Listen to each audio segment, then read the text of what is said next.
Assalamualaikum semua, selamat kembali ke podcast Ansara Malaysia. Dan pada episod kali ini kita bawakan seorang tetamu khas. Betul tu. Pak Lan atau Special Edition. Okay, tanpa membuang masa lagi, saya kenalkan diri saya dululah. Maaf lah ya. Kita bertukar format sikit pada siri kali ini. Yang ini bukan lagi siri Exco. Ini kita jemput bekas pelajar MRSM untuk menceritakan sedikit masa-masa mereka di MRSM dan kehidupan profesional mereka. Baik, saya Afi. Pada ketika ini Ketua Cawangan Ansara Faizala yang juga merupakan Exco Ansara Malaysia. Dan bersama-sama saya pada hari ini adalah seorang yang lebih mesra dikenali sebagai Pak Lan, yang saya dulu sebenarnya kenal melalui sosial media saja, dan sehingga kita bertemu di Malaysian Architecture Week 2 minggu lepas tak silap ya. Yang hari penutup tak silap hari minggu. Okay, tanpa membuang masa lagi, boleh Pak Lan kenalkan diri? Assalamualaikum. Terima kasih Afi for the invitation. Nama saya Fazlan. Ya, betul, orang panggil Pak Lan. Dan nama Pak Lan tu sendiri kita akan ada cerita di sebalik di MRSM lah basically. So saya berasal daripada Penang. Kemudian saya basically saya sekolah banyak tempat. Every year saya pindah sekolah. So kemudian pada Form 4, Form 5 tu saya dapat masuk MRSM Jasin. So that is the longest period of years studying lah, sekolah. Dan kemudian saya sambung belajar. Saya sekarang arkitek dan juga part-time lecturer. Part-time lecturer di UiTM? UiTM. Puncak Alam? Puncak Alam. Saya pun belajar situ dulu. Okay.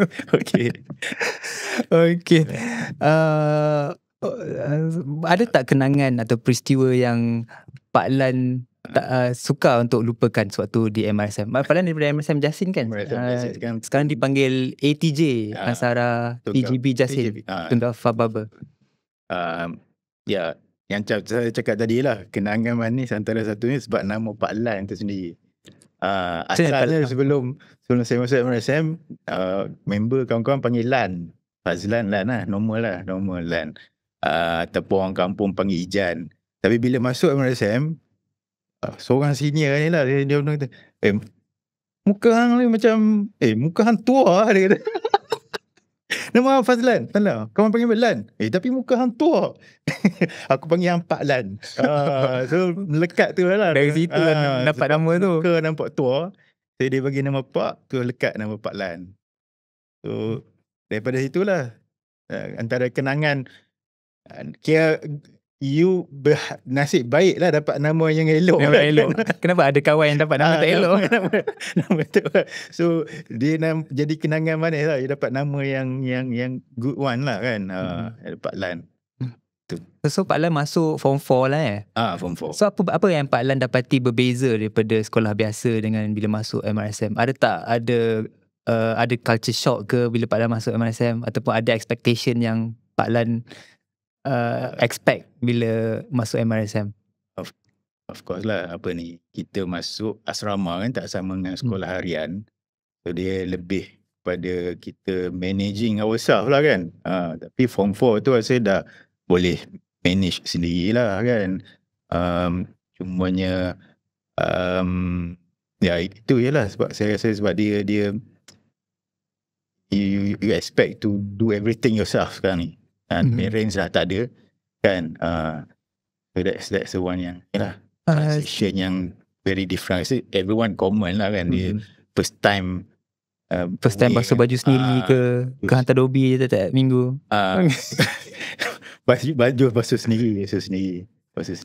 Pak Lan masuk MRSM tahun 95. Boleh ceritakan sedikit tak keadaan di MRSM Jasin waktu tu? Maksudnya Jasin waktu tu dia, sebab saya first batch PKP. So maknanya PKP stands for Program Khas Pendidikan. Bukannya Perintah Kawalan Pergerakan. Bukan. Takut risau pula generasi baru ni dengar MRSM PKP. Dia pada MRSM biasa, dia upgrade jadi MRSM yang sama setaraf dengan typing waktu tu. Tapi waktu tu MRSM Jasin lagi kan? Dia belum tukar. Jasin belum tukar lagi. So Jadi bila program tu bermula, facilities tu maknanya dia masih facilities yang lama, yang macam yang sebelum sebagai MRSM biasa lah. So banyak facilities macam biasalah ala kadar lah kan, partition, dorm, ni lah. Dia ada sekadarnya ada lah. Sekadar ada. And then dia pula MRSM yang lama. So banyak benda yang tak di-refurbish lah kan. So bila you masuk tu dia macam you need to learn to make do what you have lah kan. Time tu dorm ke satu bilik 4 orang? Maksudnya dorm lah, berapa orang dalam satu bilik? Dorm 10 orang. Tak, dorm panjang. Dorm panjang. Dorm panjang dalam 40 orang, 50 orang gitu. Oh, memang macam askar lah. Macam askar. Double bunker. Dia macam tak ada. Single lah. Single. Ada hanya ada barrier partition kayu lah. Itu waktu form 4. Bila form 5 partition kayu tu dia form 5 ada lagi. Lepas tu baru dia buangkan partition tu lah. Waktu zaman Pak Lan dulu, satu batch untuk form 4 tu berapa ramai? Dan adakah Pak Lan kenal semua orang? Ini soalan ni suka saya tanya dekat orang Ansara Jazil. Sebab rata-rata saya tanya mesti tak kenal semua. Dia kenal batch-batch kawan-kawan dia sekelas yang terdekat je. Tak kenal satu batch. Saya tak baiklah, normally memang tak kenal lah. Tapi kebanyakannya sebenarnya orang kenal. Sebab bila masuk MRSM tu, saya suka berniaga. So saya jual t-shirt. Lepas tu dekat locker tu kita akan letak nama. So kita akan buat macam tag nama tu, tulis sendiri nama kan, buat. So dia jual. So setiap locker ada nama tu, saya provide that service. Tu jual tag lah. Jual tag untuk letak. Berapa kat Pak Lan jual dulu? Tak ingat lah lama. Dia tag tu macam stiker ke macam kertas letak gam? Ambil kayu, papan, proper pakai jugalah. Tulis pakai ada scribble ni lah, pakai ada yang macam kita kalau kita pergi CM kan, betul. mata tu kan, saya buat yang tu. Lepas tu letak dekat dia orang punya locker lah. So jual lah, ambil lah servis. The t-shirt, of course lah, saya lah jadi kartel lah, okay, macam semua orang saya buat t-shirt tu. So basically kenal semua tapi tak rapat lah kan, few lah. Tapi kalau nak buat t-shirt tu, adakah Pak Lan jadi orang tengah ke? Pak Lan memang ada partner kat luar yang buat printing, ataupun Pak Lan t-shirt biasanya saya design. Design. Lepas tu saya cari orang manufacturer kat luar. Lalu kita pergi buat kat CM dulu. Dulu ada tempat buat t-shirt semua kat CM. Okay. Kalau dulu Pak Lan adaptasi dekat MRSM macam mana? Maksudnya waktu Pak Lan masuk form 4 tu, Pak Lan okey ke? Ada dia sebab saya dah biasa pindah sekolah, so dia jadi tak terkejut sangat. It comes naturally to you lah. And then you always, bila dah pindah sekolah ni, you tend not to be, kita tak nak berkawan sangat rapat lah. Sebab patah hati kan bila kita kawan rapat, kita pindah sekolah kan. So bila you dah banyak kali kena, you rasa macam biasa-biasa je lah, kawan biasa-biasa. Lepas tu you start to close, you build a wall around yourself lah. Masuk MRSM tu you tak rasa apa lah, you dah macam biasa. Macam pergi nada sekolah yang you pindah. Cuma yang menariknya, sebab orang selalu kata macam bila masuk MRSM ni you kena orientasi, kena ranking apa kan. So on the first day saya sampai tu, biasa semua orang mak ayah hantar barang tu kan. On the first day sampai tu, mak saya sebenarnya cikgu sekolah. Cikgu sekolah MRSM ke? Cikgu sekolah harian. Sekolah biasa. So ada anak murid dia yang dekat sekolah tu, yang senior, kenal lah mak saya. So mak saya dah pesan lah kepada senior tu, so jaga saya kan. So bila malam yang sepatutnya ada orientasi tu, saya dah kena pergi, saya dah dihilangkan. dihilangkan daripada proses tu kan. So itulah. Menarik. Tapi tak apa, we won't go into that. Selain daripada tu, ada tak cerita-cerita seram ke Kak Jasin Ke tak ada? Ini just tanya on the surface je lah. Cuma saya Ataupun pernah mengalami sendiri keadaan seram tu. Sebab saya dibesarkan di kampung waktu kecil-kecilan. Tok Wan saya bela saya dia, dan macam seolah-olah I cannot see benda-benda itulah. So disebabkan you tak dapat rasa benda-benda yang mistik and see benda-benda ni, dia menjadikan satu insiden yang lawak lah pada satu hari tu. Bila saya terbangun, tengok-tengok satu dom kosong. Rupanya semua berkumpul di belakang tengah baca Yasin apa benda, sebab ada student yang nampak benda. Tapi kenapa Pak Lan dia tertinggal? Aku tertinggal duduk tidur. Tak ada kawan kerja. Tak ada kawan kerja. As if you are not there, and then you don't feel anything. You tak rasa macam takut ke apa. Tak ada macam, kenapa korang ni kan?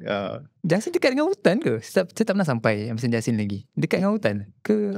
Tak dekat hutan lah. Dia atas bukit. Lama lah. Yelah tu kalau atas bukit tu. Kalau salah lama atas bukit lah. Lepas tu, lepas Pak Lan sedar tu, Pak Lan join lah. Tanya, apa pasal ni ramai-ramai ni kan? Sebab bodoh cakap. Ada ni lah apa, ada nampak apa benda. Saya kata, tak ada apa kan, Alhamdulillah tak ada apa kan. Tapi itulah, pelik je tu lah. Alhamdulillah tak rasa apa. Okay. Selain daripada pergaulan Pak Lan tadi dekat MRSM, memang Pak Lan kata Pak Lan tak nak dapat sangat. Tapi ada tak kawan Pak Lan yang masih Pak Lan contact sampai sekarang? Maksudnya still keep in touch daripada MRSM dulu? Kawan sekelas ke? Kawan homeroom ke? Dalam WhatsApp group lah. So, memang lost contact lah lepas habis MRSM. Ada jumpa-jumpa macam tu lah. From time to time kita ada makan apa semua. Walaupun saya sendiri, tapi waktu dekat MRSM tu saya terlibat banyak dengan program apa ni, orang panggil kurikulum kan. Saya jadi ketua dom junior dan ketua dom senior. So and then join pengangkap, orang lantik. So saya join apa, PAIM, Satuan Agama Islamnya ni, PAIM Satuan Agama Islam Maktab. So jadi macam tak ada kot. Lepas tu join satuan-satuan lah. So banyak aktiviti sampingan lah selain belajar yang buat saya happy lah. So overall memang happy lah duduk MRSM? Happy lah. Macam gurau-gurau. Happy to the extent bila cuti saya tak balik. Habis tu duduk seorang-seorang? Saya ada few friends yang macam Sabah Sarawak kan, yang macam kalau cuti pendek kan, tak balik. Saya stay. Waktu tu memang ada, maksudnya kalau sekarang MRSM yang recently, dia tak banyak sangat ambil daripada seluruh Malaysia lah. Contoh macam batch saya sendiri, dia hanya ada 2 majority. Seorang, kalau macam batch saya, perempuan ramai daripada Perak, lelaki ramai daripada Selangor atau KL. Kan tak silap saya, MRSM yang lama-lama ni dia banyak datang daripada seluruh negara. That's the case for Jasin jugalah at the time ya. Betul. Ada Sabah Sarawak, so ada member yang jauh, dia tak balik lah kalau macam cuti seminggu, minggu tu tak balik. Saya pun sama lah, tak balik juga. I enjoy being at the dekat Maktab, sebab waktu cuti tu yang, sebab I bukannya bijak sangat. So I guna waktu yang ample tu to catch up balik benda-benda study kan, catch up balik. Lepas tu I dulu rugby player, so waktu tu lah nak training, extra training, to have your own time lah basically. Sebab bila masuk maktab, dia ada schedule kan, kita very tight, pergi prep lah, pergi ni, so very busy sebenarnya. Kita tak ada masa untuk you sangat. For yourself, yeah. So kalau you balik, you ada kena masa dengan family pula.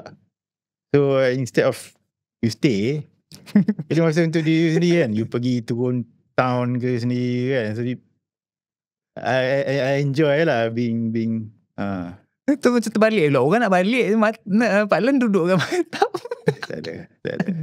You boleh balik lah hujung cuti semester yang panjang, yang balik kan. Sebab yang pendek-pendek ni tak perlu lah balik. You enjoy lah kan. So you make use of that time lah untuk catch up dengan ni. Catch up assignment, catch up study, apa ni, spend for your own time lah.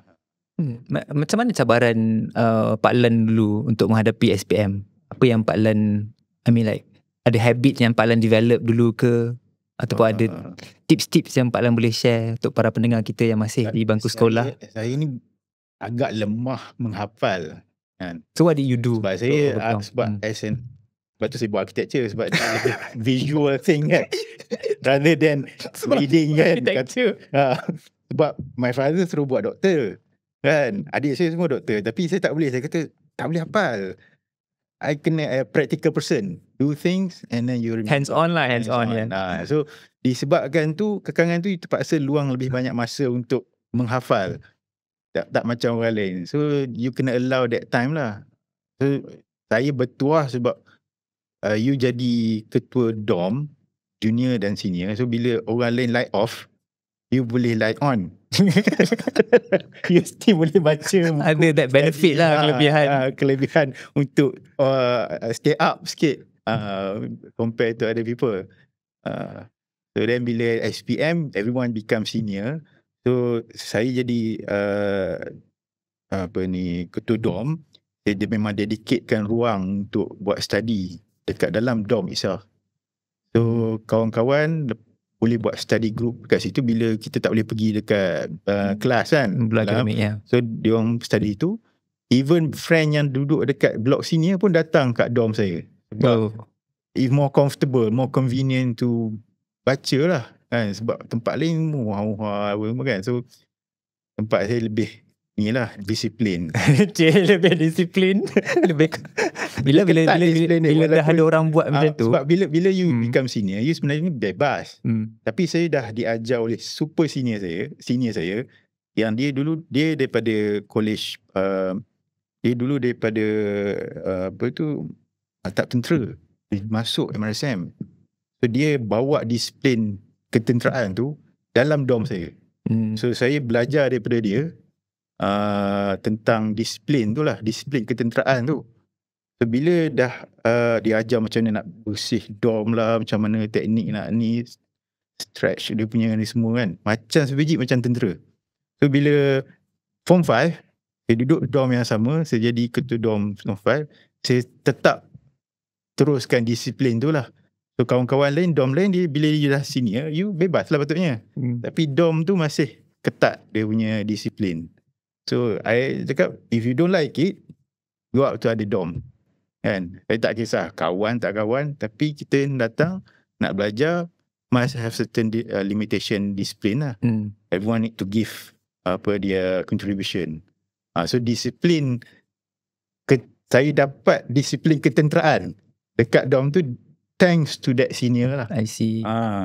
So adakah sekarang waktu lepas Pak Lan meninggalkan MRSM, adakah masih diteruskan that legacy ataupun lepas tu tak ada orang teruskan dah? Tak pasti. Sebab saya dorm form 5 tu memang bawah.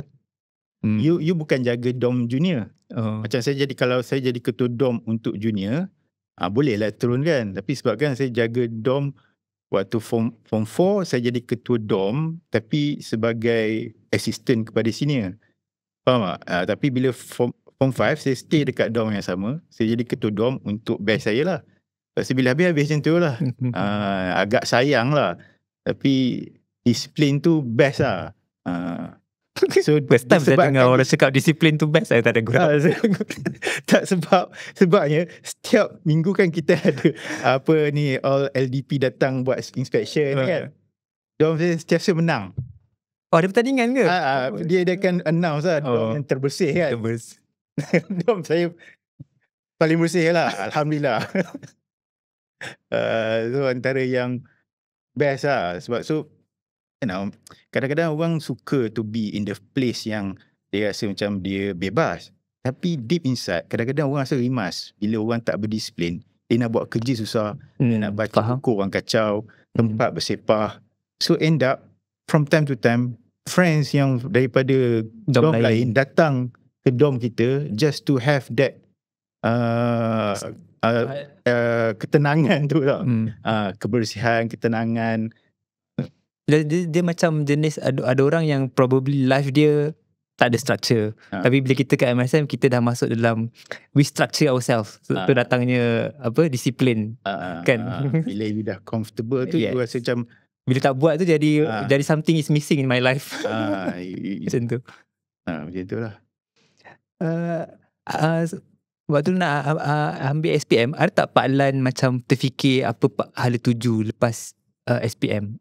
Maksudnya bila Pak Lan decide nak pursue architecture, dan kenapa Pak Lan decide untuk pursue architecture? Pursue architecture ni daripada adakah ianya berlaku di MRSM atau adakah sebab pengaruh senior yang datang bila turun waktu yang balik ke macam mana? Sebab saya ni dah dibesarkan pindah sekolah banyak, jadi saya tidak mudah dipengaruhi.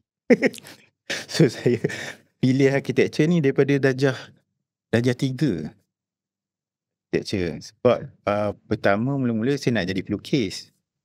Lepas tu ada tapi saya sebab ada pak saudara saya lah, dia pandai melukis, saya suka tengok dia melukis, saya pun nak jadi pelukis.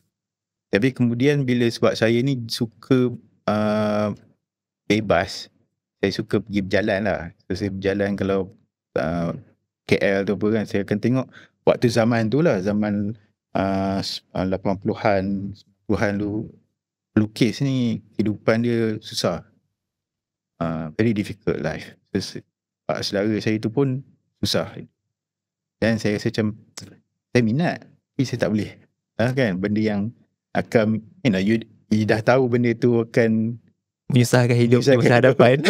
You kena pilih profession lain. So saya tak tahu dari mana idea dapat jadi arkitek lah, tapi saya pilih arkitek kan. Bila kita sekolah rendah, kita ada dulu buku, tak tahulah zaman sekarang, dulu ada buku kuning, kita kena tulis cita-cita nak jadi apa. Zaman saya dah tak ada. Dia ada satu buku, ada macam buku report card yang setiap tahun kita kena isi 3 cita-cita yang kita nak. Ada 1, 2, 3. So waktu tu mula-mula dulu saya tulis nak jadi pelukis. Lepas tu kemudian saya ubah jadi arkitek. So arkitek nombor 1, nombor 2 jadi pelukis, nombor 3 jadi ahli perniagaan. Saya masih ingat lagi sebab buku tu masih ada, saya tulis tu. So saya dah decide daripada awal dulu mana nak jadi arkitek lah. So bila dah masuk MRSM tu, saya ambil subjek seni tambahan untuk, sebab saya tahu saya nak buat architecture. Pak Lan apply kat mana at that time? UPU ke Pak Lan terus pergi overseas lepas SPM? Lepas SPM ada satu lagi program apa dia panggil Skim Pelajar Cemerlang SPC ke Pak Lan part of SPC yang tak sure, nanti nak tanyalah apa haluan Pak Lan lepas SPM tu. Disebabkan saya tahu diri saya ni tak berapa pandai. So bila lepas SPM tu saya apply semua tempat. So UPU saya apply, maktab perguruan pun saya apply. So saya pergi sampai ambil exam maktab perguruan. So UPU saya apply lah, tapi saya letak semua architecture. Then alhamdulillah saya dapat tawaran A-level. Osmet Australia. A-level UK. UK. A-level UK untuk buat architecture. Waktu tu berbelah bagilah, semua ada dapat UTM. Saya dapat UTM. Tapi disebabkan ayah saya suruh buat doktor. Tapi saya kata saya tak nak. So, disebabkan tu saya bagi dia peluang untuk pilih tempat lah. So dia kata ambil A-level lah, sebab you dapat A-level you kan dapat direct scholarship. Marah. So saya buat A-level. Time tu buat A-level dekat mana? Dekat College Muara Banting. College Muara Banting. Sebelum ke persediaan kan A-level. Lepas tu apply universiti mana dan dapat di mana? Dapat itulah tragic je. Tragic lah. Sebab waktu saya apply A-level tahun 97, lepas SPM saya pernah 97 apply. Bila masuk College Muara Banting tu, setahun pertama tu kita buat yang kita suka kan, kita score. Tapi 98 recession. Oh ya. Disebabkan recession tu, Mara cakap, okay, you kena score berapa pointer dia naik lah in order to go. So kita pun pulun dapat, okay, boleh pergi. Tapi at the end of the day semua tak boleh pergi. Semua tak boleh pergi. Sebab masih ingat tak Pak Lan apply mana dulu universiti? Tak sempat apply. Sebab you tak sempat habis pun A-level tu. Sebab A-level dia 2 years kan. So the first year tu you dah ambil exam. So you dah dapat dah kredit. So you tahu dah you nak pergi, you dah boleh apply dah. So before you set the second year punya exam tu, program tu ditutup. A-level dibantalkan. Ditutup oleh MARA lah. MARA tutup. MARA tutup. Program A-level tutup. College MARA Banting tu tutup. So semua yang buat A-level, buat IB, dipindahkan ke universiti tempatan lah. Architecture dipindahkan ke UiTM lah. Oh, so Pak Lan masuk UiTM lah lepas tu? UiTM. So waktu tu saya lega lah. Waktu tu my English is not that strong. Waktu tu UiTM yang ada architecture Shah Alam. UiTM Shah Alam. So orang lain sedih tak dapat pergi. Saya happy. Kenapa pula Pak Lan happy? Sebab you know you buat, sebenarnya saya nak pergi UTM. Okay. Faham? Ya, okay. You nak pergi UTM. Sebab you know, in order to choose things, you need to know your strength. Tapi disebabkan you pilih A-level ni because your father want you need to maksudnya the wishes. Faham. Maksudnya so, bukan pilihan Pak Lan sendiri lah. Just for the sake nak fulfill his wishes. But your strength is not in English. My strength lah, it's not in English at that time. So I rasa macam this is going to be difficult lah kan. You nak pergi study overseas, cakap dengan Mak Saleh, you tak faham apa kan. So walaupun you minat, tapi kalau you tak faham susah juga. Yalah. Tapi you nak survive kat sana, you teruskan juga. Tapi bila dah ada ujian macam tu, you happy lah sebab masuk ITM. Okay lah, yalah, you can cakap campur-campur kan. Tapi later of the year, so I pergi juga UK. I kerja sebagai architect. Maksudnya Pak Lan habis study dekat UiTM, lepas tu baru Pak Lan kerja dekat UK? Macam tu? Macam mana Pak Lan dapat kerja dekat UK tu? Habis di UiTM, saya kerja dulu 5 tahun. Dekat sini lah. Local. Tapi 5 tahun tu saya banyak kerja. So kerja office. Lepas tu pada masa sama saya dilantik jadi consultant untuk projek di Dubai and Abu Dhabi as a designer dan architect. So saya ada dua office. Siang office lain, malam office lain. Sebab time different. So you work around the clock 24 hours at that time. Macam tu lah. So sampai satu tahap, you can only do that a certain period of time lah. Lepas tu you akan burn out. So bila you burn out, itu yang jadi ceritanya pergi ke UK. Sebab member lah, cerita dia panjang, cut short lah kan. Dia kata, kerja banyak, duit banyak, pergilah rehat kan. So saya kata okay, rehat. Tapi saya tak suka rehat sia-sia. So pergilah holiday dengan a few friend, pergi holiday ke UK. Lepas tu pergi holiday, waktu tu nak cari ketenangan lah kan. Tapi saya buat portfolio. Boleh pula. Sebenarnya pun ada intention. Ada intention.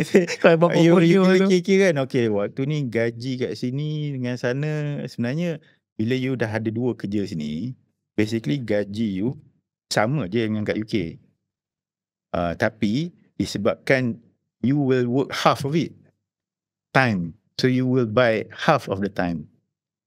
So I migrate because not about money. I migrate because of time. So kalau kata sebab duit, saya masih boleh duduk kat Malaysia. I will earn more than in UK. Tapi disebabkan I want my time, I migrated so I can buy that half of the time. So I pergi sana, bawa portfolio, go for walk-in interview.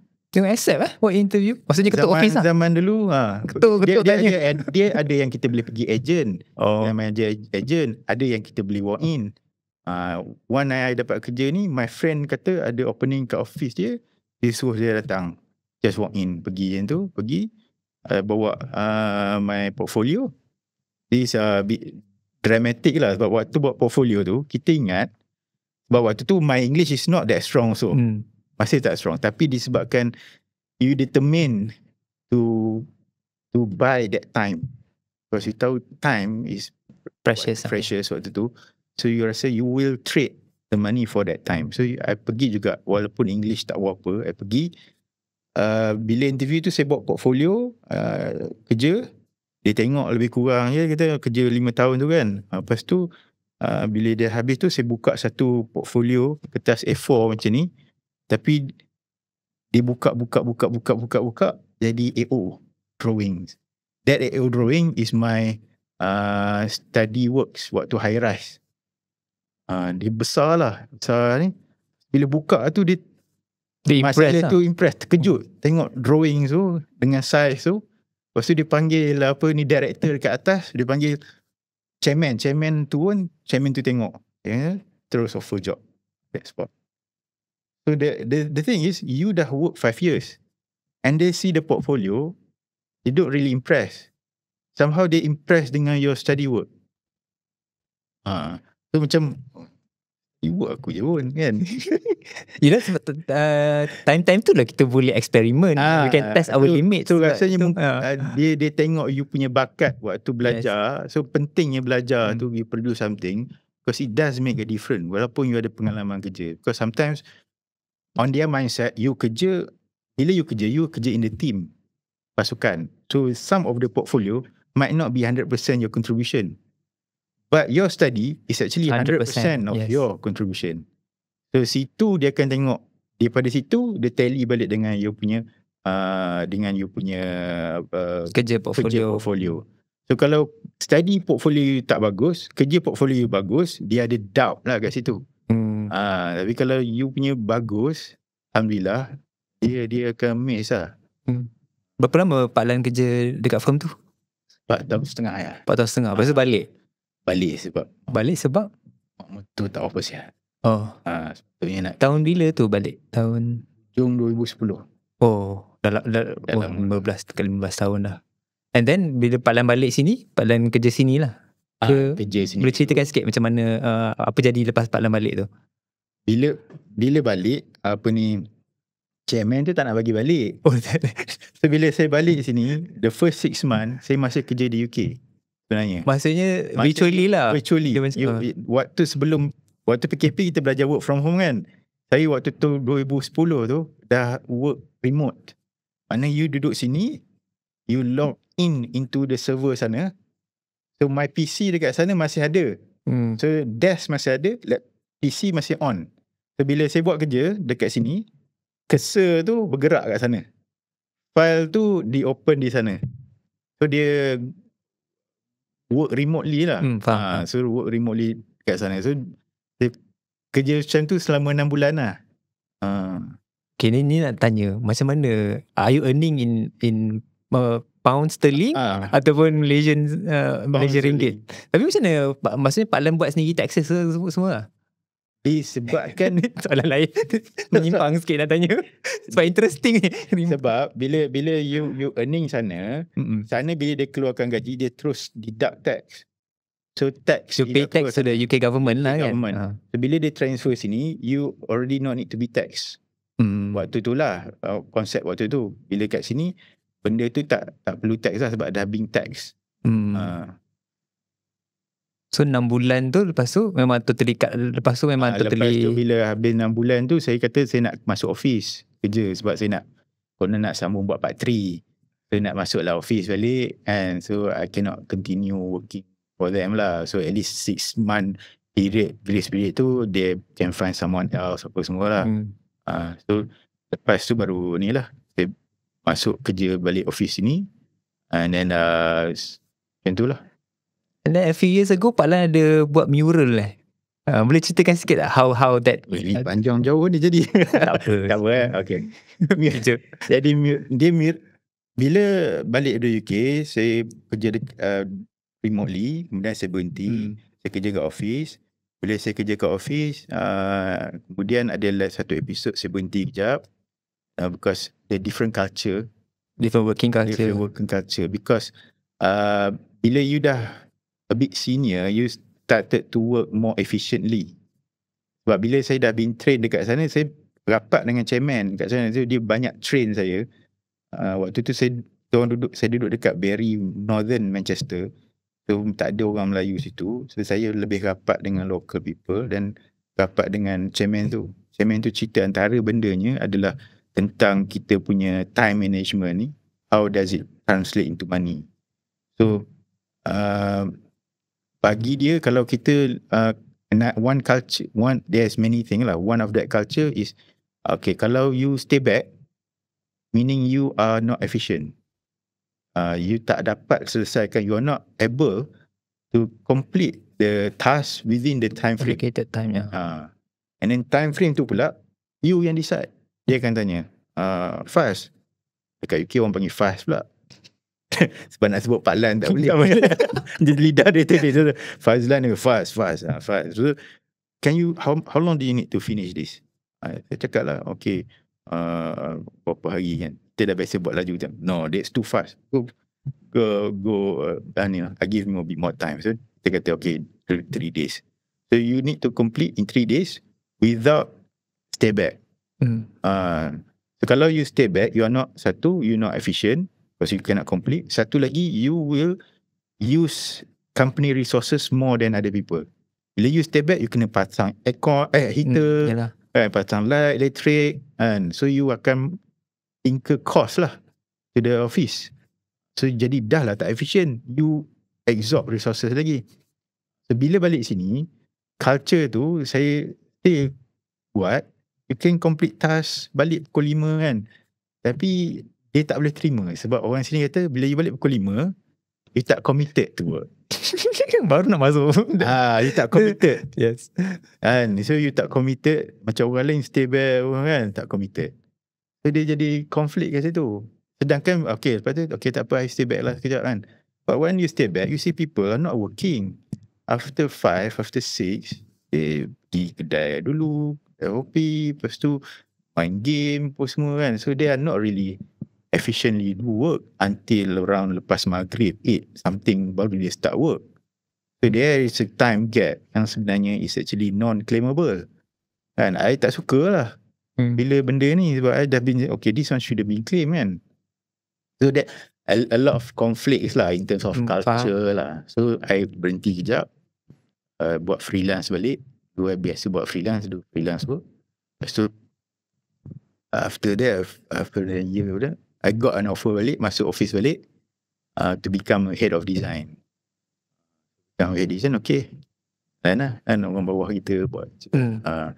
Tapi lepas few years after that, saya berhenti. Sebab saya macam tak boleh juga. Sebab that culture tu susah nak buang. Betul. So macam, to the extent sometimes saya rasa, okay, korang balik on time bagi aku komen kerja, aku siapkan. Sebab kadang-kadang dia, in order to work efficiently, you must have that method of work to work efficiently. So kadang-kadang orang fokus to complete the work without knowing the method. So bila dia tak ada method, kerja dia akan jadi lambat sebenarnya. So bila you ada method of work, you boleh buat kerja tu secara efficient. Contohnya kalau you ubah satu pintu, drawing lain semua boleh ubah. Tak perlu ubah sesuatu. Tak ubah sesuatu. So, contoh macam tu lah kan. So disebabkan tu, lepas tu, and this time bila I berhenti pun disebabkan my boys lah, dia nak adapt to school tak boleh. Susah sikit sebab dia dulu bila dekat UK dia masuk sekolah, bila datang sini dia tak boleh nak cakap bahasa Melayu sangat. So saya pula campak je kat sekolah biasa. I don't want to pamper you into international school. Tak ada. You pergi sekolah biasa, kenal dengan orang biasa, you bercakap dengan orang biasa. Tapi of course lah, dia ada konflik kat situ kan. Macam ada budak bully dia lah, ada kadang yelah dia bahasa kan. So end up saya berhenti second time tu because of that matter lah. I think I just need to take a break from architecture kejap, focus on the family. That's where mural work start lah. Sebab ada competition. Ada competition mural. So saya join tu sebab nak spend time dengan family je. Kita dulu buat kerja ni sama-sama kan. Macam tu. So buat kerja sama-sama, enjoy that time together without doing any architectural work. Lepas tu alhamdulillah we win the first place. So and get to execute the project lah. I get another job lah. Sebab waktu competition tu semua orang buat dia punya work. So bila dah win, they award you more of your works lah. So that's how mural work start lah. So sekarang Pak Lan masih buat freelance lagi lah? Masih buat freelance mural jugalah? Masih buat semua freelance lah. Dan sementara tu bila Pak Lan dah quit, so sekarang Pak Lan mengajar lah di Bila as a part time. saya quit tu, lecturer kat sini tahu, dia panggil saya suruh mengajar time. Saya mengajar part time lah. Pak Lan mengajar studio master ke, studio part 1 ke studio part 2? Oh ni kalau bagi pendengar yang tak faham architecture ni, part 1 part 2. Part 1 basically Bachelor of Science or Bachelor of Architecture lah. The first degree kot. The second one is part 2 is equivalent to LAM, Lembaga Arkitek Malaysia bahagian 2. So like, ajar part 1 sajalah. Part 2 jadi panel kritik. Panel kritik. Tapi dulu ada gak ajar part 2 untuk urban dengan high rise. Untuk yang untuk the thesis saya tak ajar. Thesis jadi panel saja. Dah berapa lama Pak Lan dia panggil PTFT ke Pak Lan part time saja dekat part time saja. When they offer me to apply full time, saya kata thank you. Thank you. Sebab dia orang dah pindah dulu Shah Alam. Sekarang Puncak Alam. Bila Puncak Alam Pak Tok lokasi lah. Lokasi. Saya dulu dekat Shah Alam. So kata tak apalah. Jadi part time saja. Part time tu pun almost dah lebih daripada 13 tahun lah. Uish, lama ya. 13 tahun part time. All the semesters ajar. Untuk assist studio master lah kan, untuk design lah kan, untuk design. And then a few subject lah. Ada juga ajar subject construction. Okay, kita dah nak nak habis masa. So ada lagi 3 soalan lah kot. boleh catch up. Okay, yang ni kita nak go a bit personal lah dengan Pak Lan. Apakah pengajaran hidup ataupun life lesson yang paling bernilai yang Pak Lan pelajari sewaktu Pak Lan dekat MRSM dulu? Rasa paling utama disiplin lah. Kan kita ada time. Pak Lan boleh cakap kuat sikit, takut risau tak dapat capture. Paling penting disiplin. Kan waktu tu kita dah ada ni time prep, ni time main kan. So basically back to yang tadilah efficiency of time. So disiplin and you carry through lah throughout. And then tanggungjawab, responsibility. Waktu tu saya jadi ketua DOM, masuk persatuan ni, so you start to carry responsibility, and then waktu tu your parents apa semua tak ada, so it's up to your own lah, bawa diri you sendiri. And so disiplin dan tanggungjawab tu being nurtured dekat MRSM. Dan pula best pula ramai kan. I think it's up to you lah kan. Macam tu. Okay, looking back, ada tak perkara yang Pak Lan nak ubah if you were or things that you would do differently as an MRSM student back then? I think I enjoy my time dekat MRSM. So tak ada sesalan lah? Tak ada sesalan. Tapi what I could do more, sebenarnya I could do more by, macam contoh, I sekarang dah buat mural. Patutnya buat mural dulu. Waktu saya dekat Jasin tu kan, patutnya boleh buat banyak mural lagi kat sekolah, cat-cat ke bangunan. Sebab kita dah tahu bangunan usang. So at least patutnya kita do our own initiative to beautify the school. Kita tak boleh tunggu orang. Kita kena proaktif buat sepatutnya. And benda tu kita boleh buat sikit-sikit. Tak perlu pun banyak-banyak kan. So I believe I could do more, contribute more with friends by doing up to the school lah. Rather than you rasa you entitled, you patut rasa you should contribute. Faham. Lepas tu patut bercakap lebih banyak dengan cikgu lah. Dulu saya rapat dengan cikgu seni seorang ni, Tuan Haji Yusri. So saya rasa kalau boleh saya nak berapat lagi dengan cikgu lain lah sebenarnya. So Tuan Haji Yusri ni saya rapat sebab saya join kelab seni. Dia buka kelab seni Form 4, dia buka kelab seni ni. This is a bit funny lah. Form 4 dia buka kelab seni. Ramai lah yang nak ambil SPM seni ni join kelab seni. Okay, so join dia. Tapi bila Form 5 dia cikgu ni bubarkan kelab seni. Alah. Dan dia wujudkan kelab seni khat. Kena jahat pula. Dia buat kelab seni khat. So sepatutnya ahli kelab seni pindahlah ke kelab seni khat. Tak ada, semua orang berhenti pergi kelab lain, tinggal saya seorang. Saya seorang je jadi ahli dalam kelab seni khat tu. Saya lah pengurusi, saya lah still saya lah Buat semua saya dah dengan cikgu. So that's the best bonding time lah dengan cikgu. So I kalau boleh diputar masa, I think I want to have more bonding time dengan ada cikgu lain lah. And ini sebab saya dulu pun ambil PSV lah. Ni saya rasa bukanlah nak kata soalan panas tak, tapi ada tak different treatment when they know that you're pursuing PSV pendidikan seni visual? Sebab kadang-kadang I know untuk subjek SPM kita kena ada buat dipanggil apa, coursework dia. So dia ada coursework at that time kan. Kita kena produce something. And waktu the day exam itself pun ada juga kita kena lukis kan. So ada tak dalam waktu Pak Lan buat persiapan untuk coursework tu, ada insiden yang berlaku ke, yang macam kenapa tak masuk kelas ke, tak pergi prep ke, habiskan masa kat studio? Ada tak isu macam tu? I mean like, how is the perception of others towards you as an art student ataupun someone that pursues art punya course during their time dekat MRSM? Rasa tak ada ni kot, sebab kita ada bilik dedicated for art. So you buat kerja art dekat situ ataupun you buat dekat dorm, and then sebenarnya kawan-kawan you envy je lah you kan sebenarnya, sebab you dapat buat benda yang lain daripada orang lain kan. So tak ada discrimination lah, I think. Biasa je lah. Biasa lah. You enjoy doing. Soalan pancing saya tanya kau. tak ada apa lah. So okay lah. Baik, kita sampai ke soalan yang terakhir sebelum kita tutup. Sorry.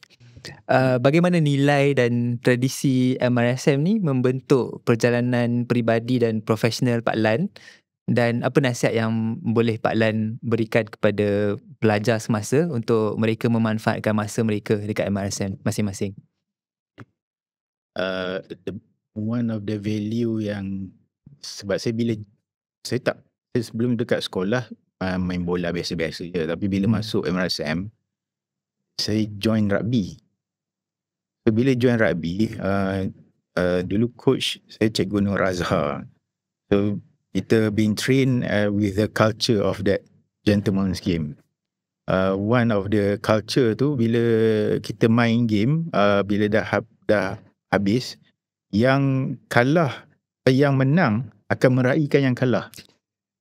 Kenapa yang menang meraihkan yang kalah? Sebab dia macam you akan buat barisan, lepas tu you akan meraihkan lah yang kalah tu lah. Macam you create, lepas tu then you have that. Because they gave a good match, is it? Tak ada, kita match dalam, tak tahu, that's the way that been ni. So saya rasa pelik lah, tapi macam okay lah, macam you tak you appreciate the one, you appreciate the game and then the bonding during that game, rather than who win who lost. It doesn't matter anymore, it's just a game.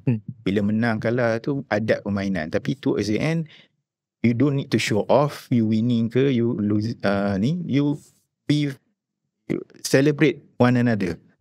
So I rasa macam best lah this kind of culture of yang kita in a way, walaupun kita compete, but then kita at the same time we need to be supportive to each other while competing kan.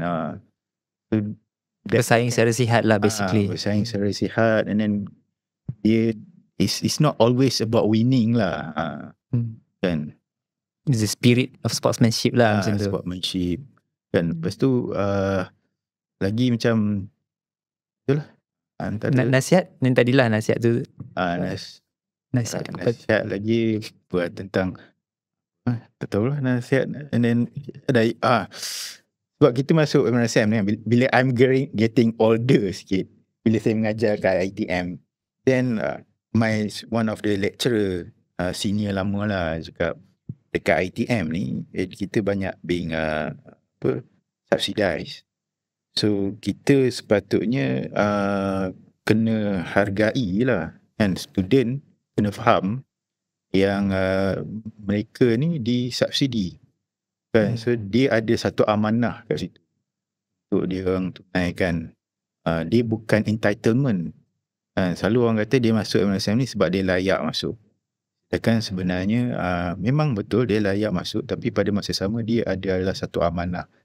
because dia ditaja oleh rakyat, ditaja marah rakyat. So dia ada amanah, bukan bawa pada keluarga saja, amanah pada negara untuk dia do well lah. do well. So that manner, every second and every time, every moment tu count lah kan, untuk dia orang utilize kan. Sebab kalau you tak nak belajar, you better bagi tu tempat orang lain. Okay, saya rasa sampai di situ saja sesi podcast kita pada habis dah sejam. Oh, nak lagi. Sorry lah, tadi memang laju sikit sebab yang ni is the first time yang saya tukar format, sebab sepatutnya untuk Exco, tapi sebab kita ada beberapa kekangan yang kita tak dapat nak penuhi, so the plan has to change lah. Biasa lumrah buat program. Jadi sekali lagi saya ucapkan terima kasih lah kepada Pak Lan kerana sudi untuk bercakap dekat siri podcast kita ni. Tadi saya perasan Pak Lan ada bawa buku tu, ada memang nak tunjuk ke? Oh, tadi tu lah. Kalau nak cerita tadi, the loss of the translation tadi kan, antara of last words. Ini buku saya buat. Waktu maktab dulu ni, saya design dalam ni, saya antara of the one of the team editor lah. I see. So ini maksudnya majalah maktab lah ni? Majalah maktab yang Pak Lan design untuk cover lah. Design cover memang dalam dia punya, dalam isi ni pun ada yang untuk page-page tu ada artwork lah. Buat sampai cabut dah ni. Dah lama sangat dah. So antara yang membuatkan kenangan indah lah dekat MRSM. And apa nama majalah maktab ni? Cinta Emas Tinta Emas. Tinta Emas. I really dah see. Tinta Emas. Dulu pakai lukis pakai meja. Ui, elok lagi, simpan berapa tahun dah ni. That's a part of the kenangan. I wish I can do better lah. Itu antaranya lah. I wish I can do better. Tapi at that time okay lah. Yelah, bila kita dalam arts ni, kita akan tengok kita punya evolution from the first we started. Memang kita akan tengok balik apa benda kita buat dulu. Sampai yang sekarang. The new technology kan. You can do a better graphic, you can do tapi that's what it is lah. Time. Okay. Alright, terima kasih lah saya ucapkan kepada Pak Lan. Dan untuk para pendengar, kita jumpa dalam episod yang seterusnya.